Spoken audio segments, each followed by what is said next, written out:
Hello my dear student. तो आज हम आप लोग को पढ़ाने वाले हैं चैप्टर नंबर 4, जो आपके यूपी बोर्ड के लिए बहुत ही ज़्यादा इम्पोर्टेंट है। यानी चैप्टर नंबर 4 में हम उन क्वेश्चनों को देखेंगे जो very very most important for UP board paper. तो चलिए देखते हैं क्वेश्चन क्या है। किसी आयताकार मैदान का विकर्ण उसकी छोटी भुजा से 60 मीटर अधिक लंबा है। यदि उसकी बड़ी भुजा छोटी भुजा से 30 मीटर अधिक हो तो मैदान का परिमाप ज्ञात कीजिए। यानी कह रहा है कि एक आयताकार मैदान है जिसमें उसका विकर्ण जो है छोटी भुजा से 60 मीटर अधिक लंबा है। यदि उसकी बड़ी भुजा छोटी भुजा से 30 मीटर अधिक है तो मैदान का परिमाप ज्ञात कीजिए। तो चलिए देखते हैं सबसे पहले क्या करेंगे।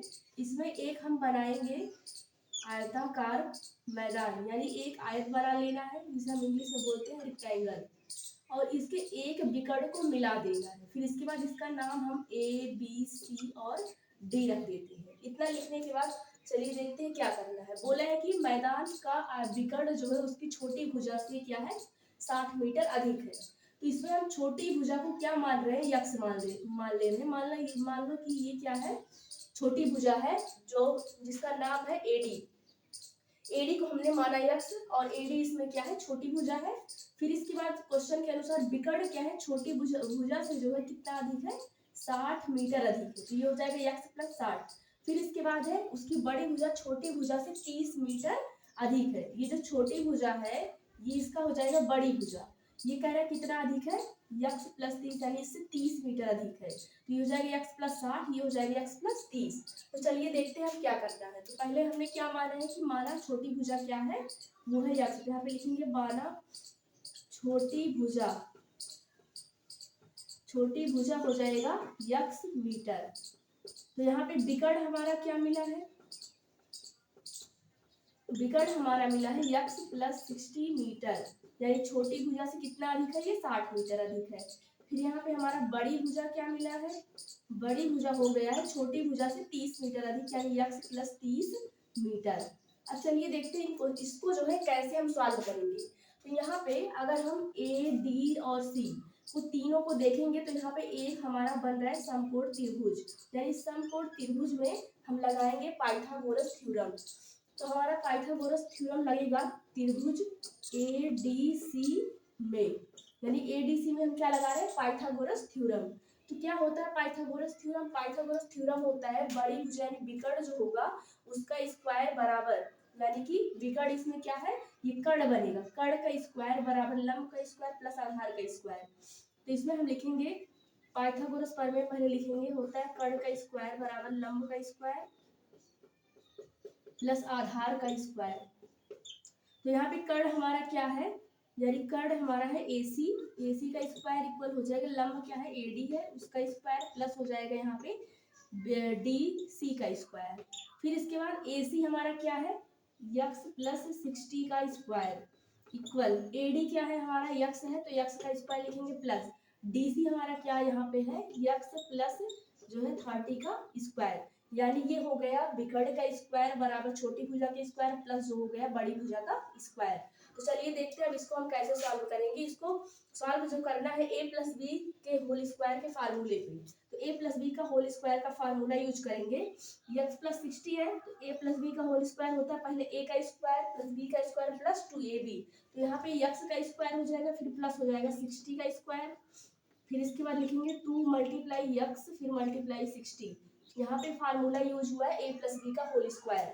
फिर इसके आगे जो है x का स्क्वायर आएगा, यहाँ भी a प्लस बी का होल स्क्वायर लगाएंगे तो हो जाएगा हमारा x का स्क्वायर प्लस 30 का स्क्वायर। फिर उसके बाद प्लस लिखेंगे 2 मल्टीप्लाई x मल्टीप्लाई 30। फिर इसके बाद चलिए देखते हैं आगे कैसे सॉल्व होगा। ये x का स्क्वायर ऐसे लिख देंगे प्लस 60 का स्क्वायर यानी 60 का स्क्वायर जो हमारा हो जाएगा वो 3600 होगा, यानी यहाँ पे लिखेंगे 3600। फिर इसके बाद प्लस 2 6 जा इसमें हो जाएगा 12, एक जीरो बढ़ा देंगे फिर यक्स का मल्टीप्लाई करेंगे तो आएगा 120 यक्स, फिर ये हो जाएगा यक्स स्क्वायर। फिर इसके बाद प्लस लिखेंगे यक्स स्क्वायर, फिर इसके बाद प्लस 30 का स्क्वायर हमारा हो जाएगा 900। फिर इसके बाद हम प्लस लिखते रहे यहाँ पे 6 पूजा 3 पूजा हो जाएगा 6 0 यानी यक्स 60 यक्स हो जाएगा। ये हमारा पूरा मल्टीप्लाई करने के बाद हमें मिल गया है अब देखते हैं जो जो सेम है उसको हम प्लस करेंगे। तो यहाँ पे देखिए एक्स स्क्वायर है, यहाँ भी एक्स स्क्वायर, यहाँ भी एक्स स्क्वायर, यहाँ पे है 3600, यहाँ पे 120x, यहाँ पे 900 है, 60x है। सबको एक तरफ लेके आओ, सबको एक तरफ कर लेना है हमारा। तो ये प्लस इधर आके माइनस हो जाएगा, फिर ये भी हो जाएगा माइनस। इसके बाद हम x वाले को लिखेंगे 120x, ये प्लस इधर आके हो जाएगा माइनस 60x। फिर इसके बाद इसको लिखना है प्लस 3600 और 900 प्लस, तो साइड डिफरेंस होगा माइनस हो जाएगा इक्वल 0। अब क्या करना है, एक एक्स स्क्वायर से एक्स स्क्वायर कैंसिल हो जाए, क्योंकि प्लस माइनस अगर सेम सेम रहते तो घटने के बाद हो जाता है 0। फिर इसके बाद यहाँ पे क्या लिखा है माइनस एक्स स्क्वायर, फिर इसके बाद इसमें से माइनस करेंगे तो आएगा हमारा प्लस 60x, बड़े वाले में से घटेगा, बड़े वाले के सामने प्लस है तो आंसर प्लस में आएगा। फिर इसके बाद 3600 में से हमें क्या माइनस कर देना है 900, तो चलिए माइनस करते हैं, डबल जीरो ऐसे लिख देंगे। फिर यहाँ पे 16 में से 9 निकलेगा तो 7 आएगा, यहाँ बचा 2 इक्वल 0। अब देखिए ये माइनस में है, तो एक्स स्क्वायर जो आगे वाला पद होगा उसको माइनस में नहीं रखना है, उसको हमेशा हम प्लस में रखेंगे। तो पहले क्या करेंगे, माइनस पूरे में से कॉमन करेंगे, माइनस निकलेगा तो बचेगा एक्स स्क्वायर, यहाँ से माइनस निकला तो यहाँ पे हो जाएगा माइनस 60x, फिर यहाँ पे प्लस है माइनस निकल जाएगा तो हो जाएगा 2700 इक्वल 0। ये माइनस जाके उधर प्लस हो जाएगा, यानी इस माइनस का हम 0 के साथ सॉल्व करेंगे तो 0 ही आएगा। फिर इसके बाद हम यहाँ पे लिखते हैं एक्स स्क्वायर माइनस 60x, फिर माइनस 2700 इक्वल 0। अब यहाँ पे क्या करना है, हम करेंगे यहाँ पे गुणनखंड। तो गुणनखंड करने के लिए क्या होता है, जो आगे एक्स स्क्वायर का गुणांक होता है मल्टीप्लाई करते हैं 2700 में। तो यहाँ पे 1 है, 1 से मल्टीप्लाई करेंगे तो आएगा 2700। 2700 का दो अंक ऐसा चुन लो जिसको मल्टीप्लाई करने के बाद 2700 आए और प्लस माइनस करने के बाद आना चाहिए ये 60। तो हमने दो अंक चुन लिया है जो क्या है 90 और मल्टीप्लाई 30, यानी 90 मल्टीप्लाई 30 हो जाएगा 2700, और 90 में से 30 माइनस करेंगे तो हमारा कितना आ जाएगा 60। तो यहाँ पे हमें माइनस में 60 लेके आना है, तो माइनस 90 में से माइनस करेंगे हम प्लस करेंगे 60x, यानी जब देखिए माइनस 90 में से प्लस 60 सॉल्व होगा तो आएगा, प्लस 30 सॉल्व होगा तो आएगा माइनस 60। फिर यहाँ पे हो जाएगा माइनस 2700 इक्वल 0। अब क्या करना है, दोनों में से कॉमन करना है, तो x को कॉमन कर लो, यहाँ बचा x, यहाँ से x निकल गया तो यहाँ पे क्या बचा 90। फिर अब इसके आगे क्या करना है, इन दोनों में से भी वही चीज कॉमन करना है जो यहाँ पे आया है। तो यहाँ देखिए क्या करेंगे, x माइनस 90 को पहले ऐसे हम लिख देंगे, फिर यहाँ पे कितने से मल्टीप्लाई करें कि 30x हो जाए, तो यहाँ पे प्लस 30 से मल्टीप्लाई करेंगे, तो प्लस 30 से मल्टीप्लाई करेंगे 30x हो जाएगा, फिर प्लस माइनस माइनस, और 30 और 90 का मल्टीप्लाई आ जाएगा 2700 इक्वल 0। इसको एक बार लिख लो, और ये जो दो बार है इसको एक बार लिखना है, इक्वल हो जाएगा 0। अब क्या करना है, दोनों को हम 0 के इक्वल लिखेंगे, यानी x प्लस 30 को भी 0 के इक्वल करना है। तो यहाँ पे आएगा ये प्लस है, 75 होके माइनस हो जाएगा, यानी x का वैल्यू क्या आया -3। फिर यहाँ पे भी x माइनस 90 को 0 के इक्वल करेंगे, तो यहाँ पे हमारा आ जाएगा x इक्वल जो है ये प्लस है, माइनस है तो इधर आके प्लस। अब क्या करना है, जो x का माइनस वाला वैल्यू है उसको छोड़ देना है और x के प्लस वाले वैल्यू को ही लिखना है। तो आप लोग इसको इतना नोट कर लीजिए। अभी इसके आगे भी हम और सॉल्व करेंगे।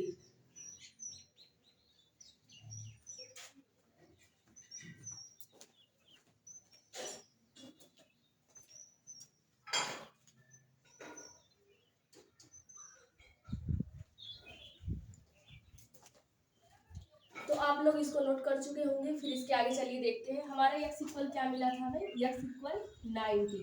तो x इक्वल जो 90 आया था ये प्लस में आया था, जो वैल्यू प्लस में आएगा उसी को हमें लेना है। अभी क्या करेंगे, यहाँ पे जो सबसे छोटी भुजा, विकर्ण और सबसे बड़ी भुजा, तीनों का हम वैल्यू निकालेंगे। तो यहाँ पे हम पहले लिखेंगे छोटी भुजा। तो छोटी भुजा हमारी क्या थी, छोटी भुजा को हमने क्या माना था, यक्स माना था, यक्स मीटर। तो यक्स का वैल्यू कितना आया है 90 आया है, तो ये हो जाएगा 90 मीटर। फिर इसके बाद हम निकालेंगे विकर्ण। विकर्ण क्या हुआ था, विकर्ण इक्वल क्या था, यक्स प्लस 60 मीटर। तो यक्स का वैल्यू यहाँ पे कितना आया है, यक्स का वैल्यू आया था हमारा 90, तो यहाँ पे लिखेंगे यक्स के स्थान पे 90 प्लस 60, दोनों को प्लस करेंगे तो हो जाएगा यहाँ पे 150 मीटर। फिर इसके बाद हम बड़ी भुजा निकाल लेंगे। तो बड़ी भुजा हमारा क्या था, x प्लस 30 मीटर। फिर इसके बाद जो है x का वैल्यू रखेंगे 90 प्लस हो जाएगा 30 मीटर। तो 90 प्लस 30 मीटर होगा 120 मीटर। अब इतना हमें मिल चुका है, छोटी भुजा, विकर्ण और बड़ी भुजा। फिर क्वेश्चन क्या बोला है, मैदान का परिमाप ज्ञात कीजिए। अब मैदान कैसा है, आयताकार है, तो आयत का परिमाप हमें लिखना पड़ेगा। तो आयत का परिमाप होता है 2 ब्रैकेट में लंबाई प्लस चौड़ाई। तो यहाँ पे लिखेंगे आयताकार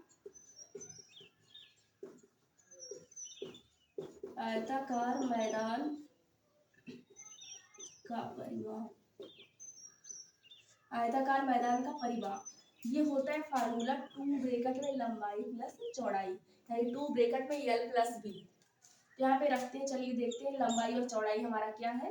तो ये हो जाएगा लंबाई और ये हो जाएगा चौड़ाई, यानी छोटी भुजा जो है वो चौड़ाई का काम करेगी और बड़ी भुजा क्या करेगी, लंबाई का काम करेगी। तो यहाँ पे हम लिखेंगे 2 और हमारा लंबाई क्या हो जाएगा, यानी लेंथ जो होगा वो बड़ी भुजा कितना निकला है 120 प्लस छोटी भुजा हमारा क्या निकला है 90 और छोटी भुजा हमारा है चौड़ाई। तो हम प्लस करेंगे तो हो जाएगा 2 और इसको ऐड कर देंगे। तो ऐड करने के बाद जो आएगा यहाँ पे ऐड करेंगे तो ये हो जाएगा 2180 यानी 210। अब 210 में 2 से हम मल्टीप्लाई कर देंगे। इसके बाद जो है देखो 2 0 0 2 अंदर 2 2 2 4, यानी पूरा हमारा आंसर क्या मिला 420 मीटर, जो क्या निकला है आयताकार मैदान का परिमाप। तो इस तरीके से इस क्वेश्चन को हम पूरा सॉल्व करेंगे। तो चलिए देखते हैं आगे वाला नेक्स्ट क्वेश्चन क्या है, उसको हम कैसे लगाएंगे।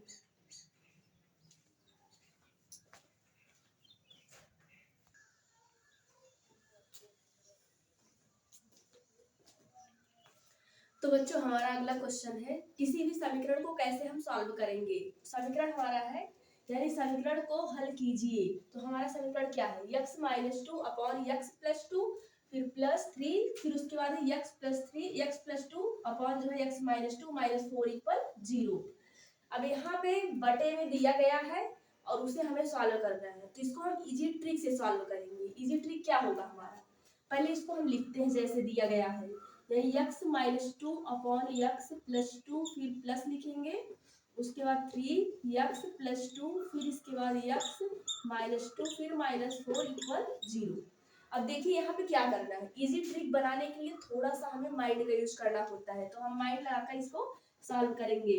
तो यहाँ पे लिखेंगे x minus 2 upon x plus 2 फिर इसके बाद प्लस, अब 3 लिखेंगे, फिर इसके बाद देखिए क्या करना है, इसको हम लिखेंगे 1 upon x minus 2 upon x plus 2 फिर इसके बाद ब्रैकेट बंद माइनस 4 इक्वल 0। ये कैसे सॉल्व होगा, यहाँ पे क्यों ऐसा किया गया, अगर मान लीजिए कहीं पे लिखा रहता है 1 अपॉन 3, ये 3 जाके ऊपर मल्टीप्लाई होता है तो आता है 3 अपॉन 1। तो उसी तरीके से इसको भी लिखा गया है 1 अपॉन x माइनस 2 और अपॉन में x प्लस 2, तो ये ऊपर जाके जब मल्टीप्लाई होगा तो यही चीज आ जाएगा हमारा। इसलिए यहाँ पे थोड़ा सा जो है माइंड का यूज करके किया गया है। तो चलिए देखते हैं, यहाँ पे ये दोनों चीजें जो है क्या हो गई है, सेम सेम हो गई। जब सेम सेम हो जाएगी तो क्या करेंगे, उसको जो है कुछ मान लिया जाएगा। हम मान लेते हैं उसको कि ये क्या है x माइनस 2 और x प्लस 2, इसको हम मान लेते हैं माना x minus 2 upon x plus 2 क्या है y के इक्वल है, इसको हम y मान लेते हैं। यानी जहां पे हमें x minus 2 upon x plus 2 मिलेगा उसके स्थान पे y का यूज करेंगे। तो यहाँ पे हम लिखते हैं y फिर प्लस 3, यहाँ पे लिखेंगे 1 अपॉन y माइनस 4 इक्वल 0। अब इसको सॉल्व करेंगे, ये y हो जाएगा, ये 3 का मल्टीप्लाई ऊपर होगा 3 अपॉन y माइनस 4 इक्वल 0।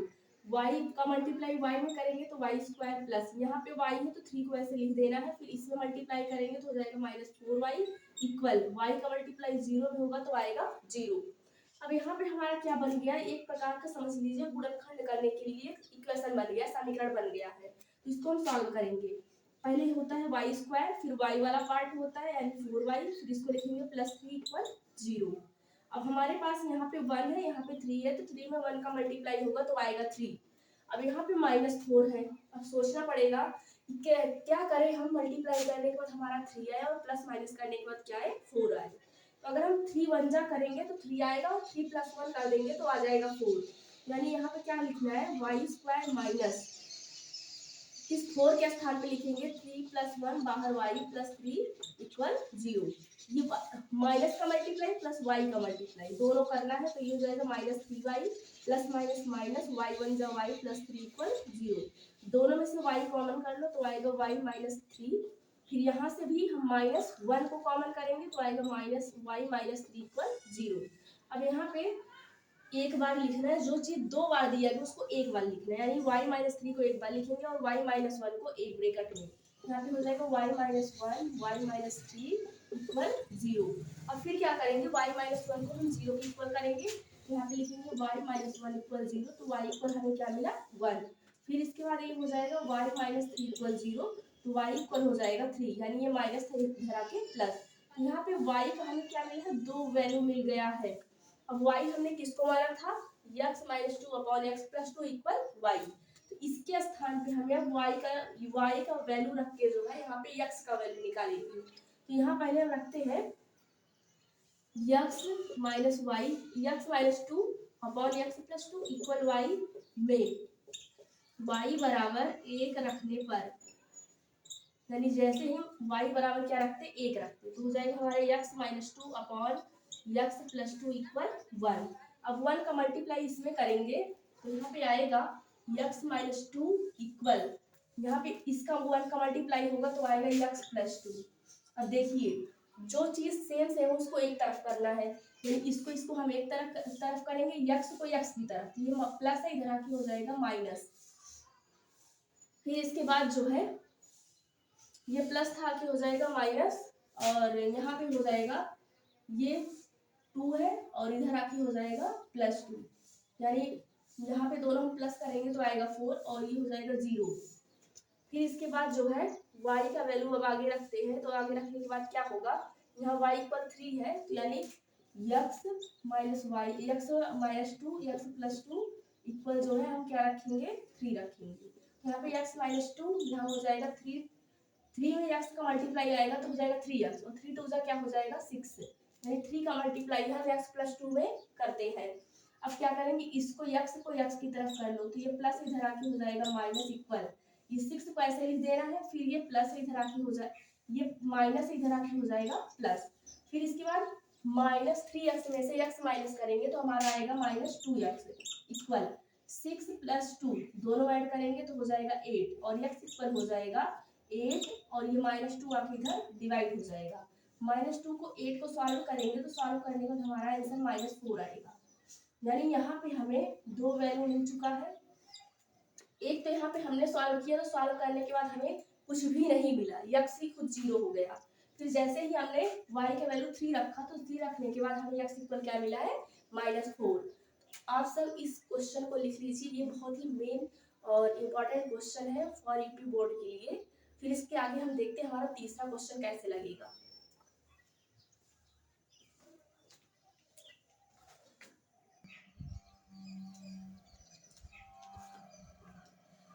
तो बच्चों हमने आपका तीसरा क्वेश्चन जो है बोर्ड पे लिख दिया है। ये ऐसा क्वेश्चन है जो अक्सर बोर्ड पेपर में पूछा गया है, यानी धारा की दिशा, धारा की विपरीत दिशा, नाव की चाल, धारा की चाल, इस टाइप का क्वेश्चन अक्सर पूछा जाता है। और इसको लगाने के लिए हमें जो है तो वो दूरी इक्वल जो है 4 गुणे समय का फार्मूला याद होना चाहिए। तो इस प्रकार से इस क्वेश्चन को सॉल्व करेंगे। तो चलिए देखते हैं क्वेश्चन क्या है।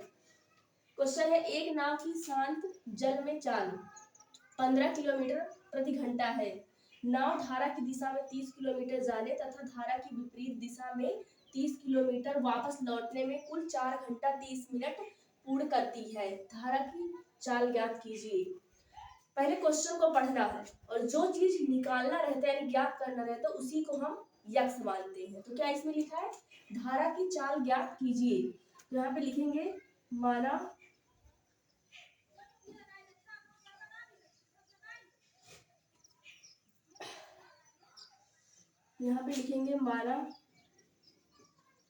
धारा की चाल,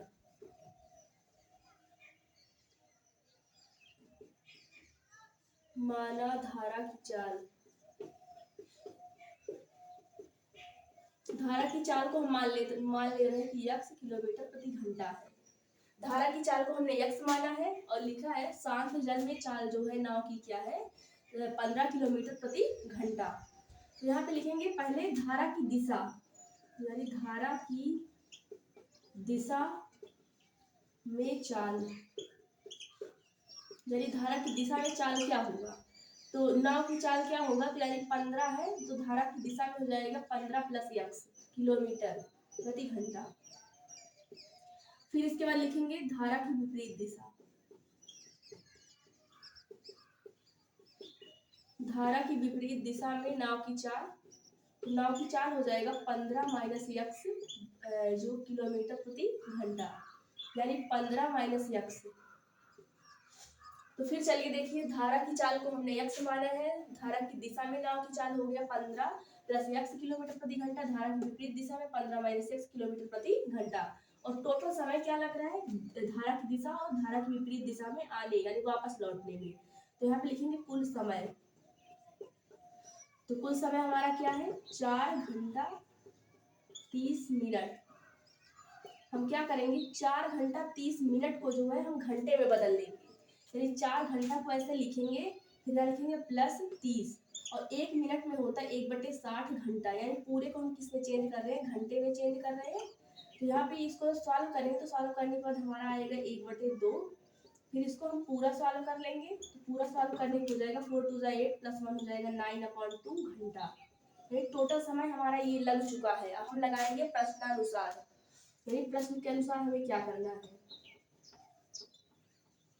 प्रश्नानुसार हो जाएगा। देखिए प्रश्नानुसार ये तो समय हमारा है, तो समय हम कैसे, यानी कि दोनों का समय हमें क्या करना होगा प्लस करना होगा, तभी जाके कुल समय के बराबर होगा।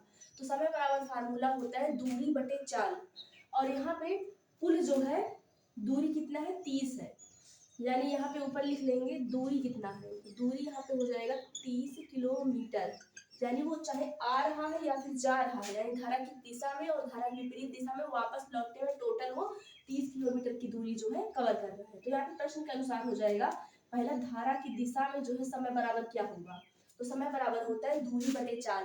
तो हमारा दूरी कितना है हो जाएगा 30 और चाल कितना है धारा की दिशा में 15 प्लस x, फिर यहाँ पे लिखेंगे प्लस धारा की विपरीत दिशा में समय हो जाएगा दूरी बटे चाल, दूरी 30 है और चाल क्या है x माइनस 15, और ये इन दोनों को यानी धारा की दिशा और धारा की विपरीत दिशा दोनों में कुल समय लग रहा है हमारा 9/2।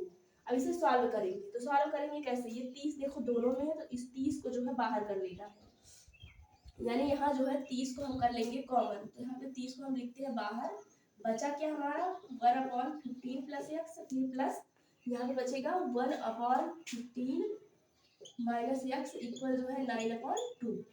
फिर क्या करेंगे क्रॉस मल्टीप्लाई के द्वारा इस ऊपर वाले इसको जो है फ्रैक्शन को सॉल्व करना है, 30 को ऐसे लिखना है, फिर इसके बाद देखिए ये दोनों एक ब्रैकेट में प्लस एक ब्रैकेट में माइनस है, तो यानी यहाँ पे लगेगा a square minus b square, तो होता है a का स्क्वायर माइनस b का स्क्वायर, यानी 15 का स्क्वायर कर देंगे माइनस x का स्क्वायर कर देंगे, फिर इसके बाद इसका मल्टीप्लाई इसमें करेंगे तो यहाँ पे आएगा 15 माइनस x, फिर इसके बाद यहाँ पे हो जाएगा 15 प्लस x इक्वल हो जाएगा हमारा 9/2। अब देखिए x से x क्या हो जाएगा कैंसिल, क्योंकि दोनों कैसे है प्लस माइनस में है। फिर यहाँ पे हमारा क्या बचा 15 हो जाएगा 30, यानी 15 मिलके हो जाएगा 30, फिर नीचे क्या है 15 का स्क्वायर हो जाएगा 225, फिर x का स्क्वायर हो जाएगा x स्क्वायर इक्वल जो है 9 क्या है 2 है। अब इसका ऊपर हम मल्टीप्लाई कर लेते हैं तो हमारा हो जाएगा 900, यानी 3 3 जा 900, फिर इसके बाद 225 माइनस x स्क्वायर क्या है 9/2, ये 9 से इसको हम डिवाइड कर देंगे तो ऊपर आ जाएगा 100 और नीचे हमारा है 225 माइनस x स्क्वायर इक्वल 1/2। इसका इसमें मल्टीप्लाई करो इसका इसमें मल्टीप्लाई करो, तो यहाँ पे मिलेगा क्या हमें 200 इक्वल, इसका इसमें हमने मल्टीप्लाई किया, इसका इसमें करेंगे तो आएगा 225 माइनस x स्क्वायर। अब देखिए क्या करना है, x स्क्वायर को इधर लेके आएंगे तो माइनस इधर आके प्लस हो जाएगा और इक्वल ये पूरा प्लस है तो इधर जाके हो जाएगा माइनस, यानी 25 माइनस 200, यहाँ पे माइनस करेंगे तो आएगा हमारा 25, यहाँ पे x स्क्वायर है, ये x स्क्वायर जाके रूट बनेगा तो आएगा 25, और यहाँ पे जो है x का हमें वैल्यू मिलेगा प्लस माइनस 5, यानी 25 का स्क्वायर रूट होता है 5 और रूट जैसे ही हटेगा तो प्लस माइनस क्या मिलेगा 5। यहाँ पे हम x इक्वल 5 ही लेंगे जो प्लस में लिया जाएगा, यानी x इक्वल 5 यानी प्लस वैल्यू को ही हमें क्या करना है यूज करना है, क्योंकि हमेशा जो है चार्ज हो चाहे कुछ भी हो दूरी हो हमेशा प्लस ही लिया जाएगा। तो धारा की चाल क्या निकल जाएगा हमारा x जो माना गया है वो कितना निकला 5, यानी कि हो जाएगा धारा की चाल बराबर 5 किलोमीटर प्रति घंटा। तो हमारा आंसर आ चुका है। तो आप सब इसको नोट कर लीजिए। नोट करने के बाद जो है अपने बोर्ड पेपर की तैयारी मन लगा कर करिए और वीडियो को देखते रहिए, लाइक सब्सक्राइब और शेयर करते रहिए। तो इस तरह से आप लोग का ये द्विघात समीकरण का जो है सारा क्वेश्चन हमने सॉल्व करवा दिया है। इसको आप सब अच्छे से पढ़ लीजिएगा। Thank you for watching.